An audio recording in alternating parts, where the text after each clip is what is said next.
ನಮ್ಮ ರಾಜ್ಯ ಸರ್ಕಾರ ಕೂಡ SIT ಮಾಡಿದೆ, ತನಿಖೆ ಮಾಡ್ತಾಯಿದ್ದಾರೆ. ED ಅವರು ಕೂಡ ಮಾಡ್ತಾಯಿದ್ದಾರೆ.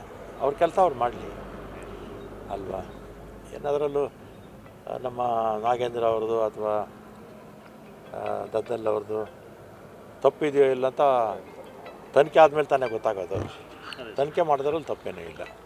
CM ಅನುಮತಿಯನ್ನು ತೊಗೊಂಡಿಲ್ಲ, ನಮ್ಮ ನಾಗೇಂದ್ರ ಅವರ ಅನುಮತಿನೇ ತೊಗೊಂಡಿಲ್ಲ, ದದ್ದಲ್ಲ ಅನುಮತಿನೂ ತೊಗೊಂಡಿಲ್ಲ. ನೀವೇ ಪತ್ರಿಕೆಗಳಲ್ಲಿ ನೋಡಿದ್ರಲ್ಲ, ಇವ್ರು ಯಾರು ಅನುಮತಿನೂ ಇಲ್ಲದೆ ಕೊಟ್ಟಿದ್ದಾರೆ ಅಷ್ಟೇ. ಯಾರು ಅಧಿಕಾರಿಗಳು ತಪ್ಪು ಮಾಡಿದ್ದಾರೆ ಅವರಿಗೆ ಶಿಕ್ಷೆ ಆಗಬೇಕು. ಯಾವುದನ್ನ ಇದ್ದರೆ ಕೊಡಿ ನೀವು. ಅಯ್ಯೋ, ಇದೆಲ್ಲ ಗಾಳಿ ಮಾತುಗಳು, ಸುಮ್ಮನೆ ಹೇಳ್ತಾರೆ, ಎಲ್ಲರ ಮೇಲೂ ಹೇಳ್ತಾರೆ. ಅದೆಲ್ಲ ಏನೂ ಇಲ್ಲ. ನಾನು ಹೇಳಿದಲ್ಲ, ಸಂಬಂಧಪಟ್ಟ ನಾಗೇಂದ್ರ ಅವರು ಕೂಡ ಇದರಲ್ಲಿ ಅವ್ರ ಪಾತ್ರನೂ ಇಲ್ಲ, ದದ್ದಲ್ ಅವ್ರ ಪಾತ್ರನೂ ಇಲ್ಲ. ಅಧಿಕಾರಿಗಳು ಮಾಡಿರ್ತಕ್ಕಂಥದ್ದಷ್ಟೇ ಮಾಡ್ತಾರೆ. ತನಿಖೆ ಮಾಡಿದಾಗ 50 ಕೋಟಿ ರೂಪಾಯಿ ಮೇಲೆ ಏನೇ ವ್ಯವಹಾರ ಇದ್ದರೂ ಕೂಡ EDಗೆ ಅಧಿಕಾರ ಇದೆ, ಇನ್ಕಮ್ ಟ್ಯಾಕ್ಸ್ಗೆ ಅಧಿಕಾರ ಇದೆ, ಅದರಿಂದ ಮಾಡ್ತಾರೆ ಅಷ್ಟೇ.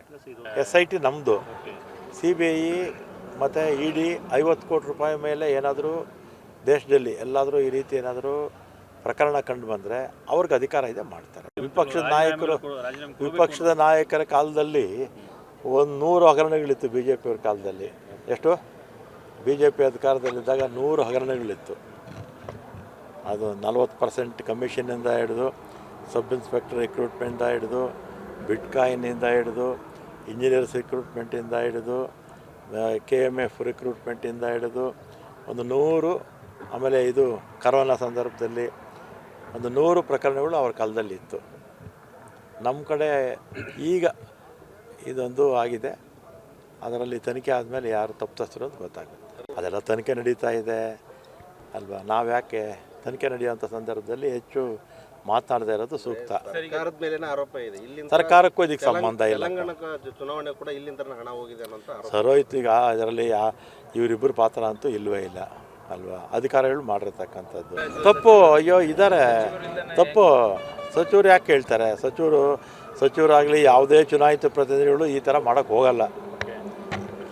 ಅವ್ರಿಗೆ ಜನರ ಭಯ ಇರುತ್ತೆ.